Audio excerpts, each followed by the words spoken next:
Hello and welcome to Banfield, everyone. We begin tonight with an answer to a question that we've all been asking since the news broke yesterday about the death of Ivana Trump.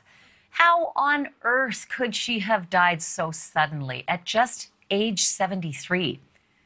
Well, late today, the New York medical examiner released a ruling on her death. They say that the first Mrs. Donald Trump died by accident. But the circumstances are much more mysterious and much more sad. Medical examiner determined that Mrs. Trump died of, quote, blunt impact injuries to the torso. The New York Times and others are reporting that Mrs. Trump may have fallen down the stairs at her Upper East Side Manhattan apartment. Medical examiner's office won't comment, but is likely still looking into how and why Ivana Trump died that way.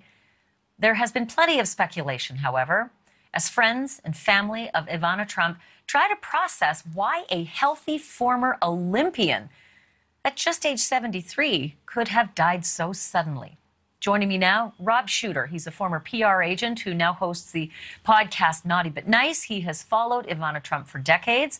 And Paula Froelich is our senior story editor at the Banfield Show. She spent years as the editor of Page 6 at the New York Post and covered Ivana Trump extensively.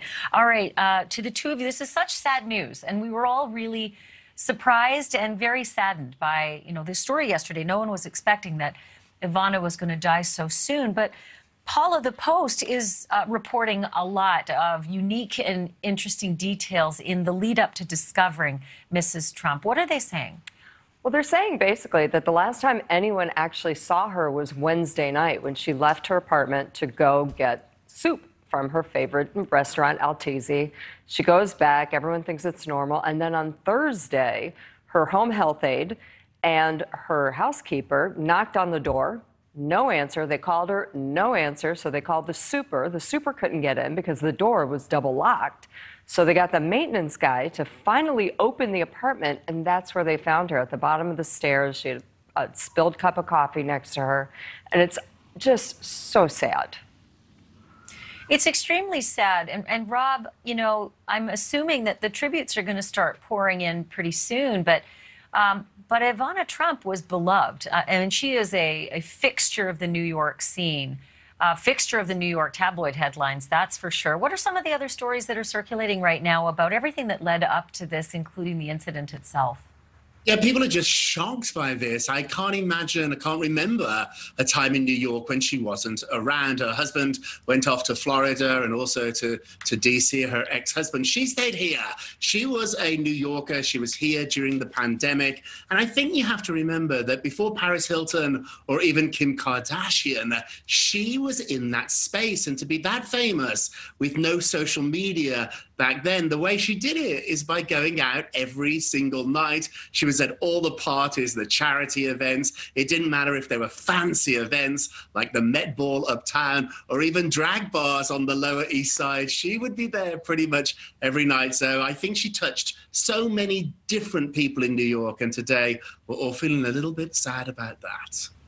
And then, of course, we didn't see her for a while, but when Donald Trump, became the occupant of the Oval Office, the news broke that she had a regular open phone line to the Oval Office. That was true. She spoke with him regularly. He offered her the ambassadorship to Czechoslovakia, her native country. She said no. She wanted her life to stay as it was. But Paula, there are some reports that her health may have been failing. Some of her friends reporting that she had a terrible hip problem, which we're trying to put two and two together as to why she might have fallen, if that's indeed what happened. But what do we know about that? Well, here's the deal, Ash.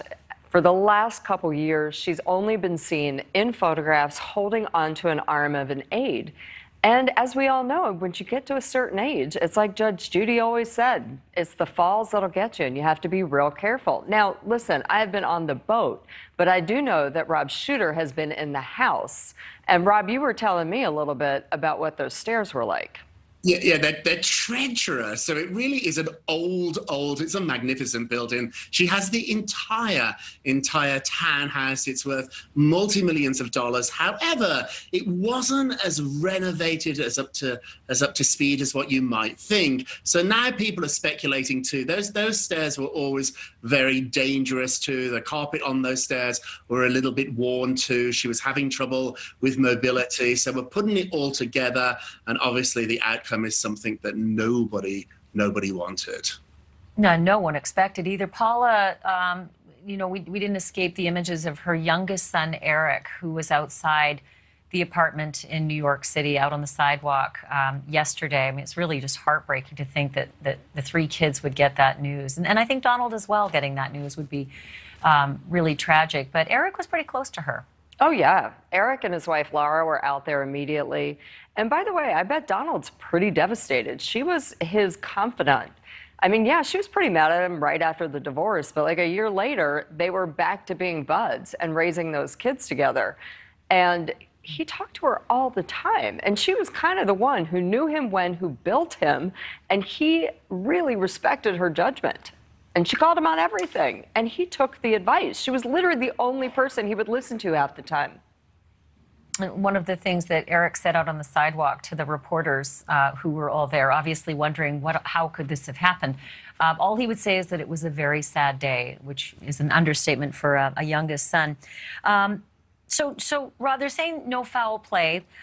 They're likely, investigating somewhat further until this case is closed, and perhaps it'll stay a family matter. But do we know anything yet about how Ivana will be memorialized? I mean, it's just hard to believe that there isn't going to be something really big for the woman who was the Plaza Hotel, for the woman who was the front page of the New York Post and the Daily News for decades. What do we know about plans to memorialize her? We don't know anything yet. I spoke to her longtime publicist just a few hours ago, and nothing has been yet finalized. But you're absolutely right. She wouldn't want to go out without a big fanfare, without lots of celebrities. Her favorite drink, whenever I was with her, she always drank Veuve Clicquot. So I imagine there's going to be lots of that poured. So I think there'll be a What did you say? What was the drink that she drank? You said? Fancy champagne, Veuve Clicquot. No, you have to say, Veuve Clicquot. That accent of yours, I couldn't hear. I suppose it would stand to reason. Veuve Clicquot, a very fancy champagne with a fancy name for a woman who sometimes gilded the lily, I'll be honest. I mean, she literally By the way, she literally gilded the lily. In many of the hotels and apartments. Oh. Yeah, there was a lot of gold in the Trump apartments back in the day. And Rob, for those who didn't see the show last night, we took a tribute down the memory lane of the headlines of Donald and Ivana Trump. And listen, it was the height of glitz, the height of glamour. They were the 80s power couple, 80s, 90s couple. And then this happened, the famous split between them when he cheated on her with Marla Maples. And it was literally played out in those tabloids. Relive that just as a summary for those who didn't see it last night. It was an amazing time. So each of them took a different newspaper here in New York. There's two newspapers back then. They're still around today, but they were much more powerful back then. And every day it felt like they were going at each other on the cover of these newspapers. It was delicious. Like you would wake up in the morning and you'd want to know what the other one was saying. This went on for months and months and months. And then after it was over, she didn't go away. She reinvented herself. She went on QVC. She started a skincare line. She started her own jewelry collection. She was believed to be worth about $100 million in her own right after the divorce. So people are even saying that she was out there doing things for women that maybe hadn't been done before, at least to this sort of degree. So she never, ever went away. And as Paula said, it was remarkable. Only she could remain friends with a man that came at her in the tabloids over and over and over again. They remained friends. In fact, her last wedding, her fourth wedding, was at Mar-a-Lago. It was at his estate. He gave her away. Which is crazy. It was very Woody Allen. You know, let's fight in the courtroom and have dinner at night.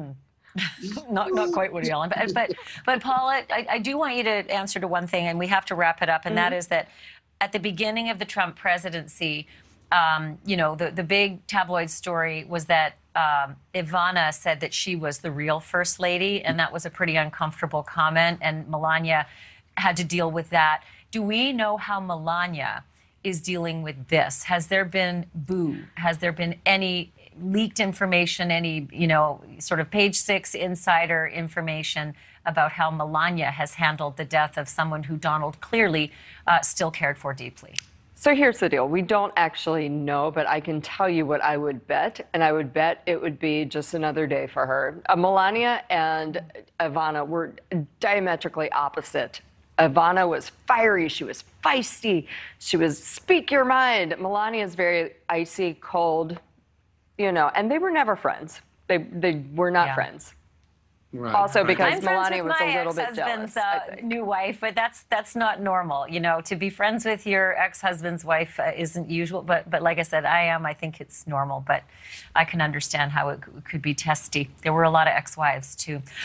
Thank you to both of you. I want to put a couple pictures up just as we say goodbye to this topic of Ivana Trump, because we really we lived her through pictures. So if our control room could just put up another couple of pictures of Ivana, just to sort of say, how sad this really is, that we lost her at 73 years old. And I do want people to remember that she was an Olympian. She was a downhill ski racer, which was why I loved her. She was an Olympic downhill ski racer for Czechoslovakia. That's how I bonded with her during one of our interviews. But she was also just a really tough cookie. So, Rob Shooter, thank you for your insight. Yeah. I hope she goes out like Joan Rivers on like a big parade down Fifth Avenue. Right. Maybe some drag queens in the bunch. Rob, I'm going to say happy weekend to you and happy Friday. And thank you for being here. Paula, I'm going to ask you to stick around. We've got some work for you to do a little later in the hour. Thank you to you both. You got it. Thank you for watching. Go to newsnationnow.com to find NewsNation on your television provider. And don't forget to click the red subscribe button below to get more of NewsNation's fact-driven, unbiased coverage.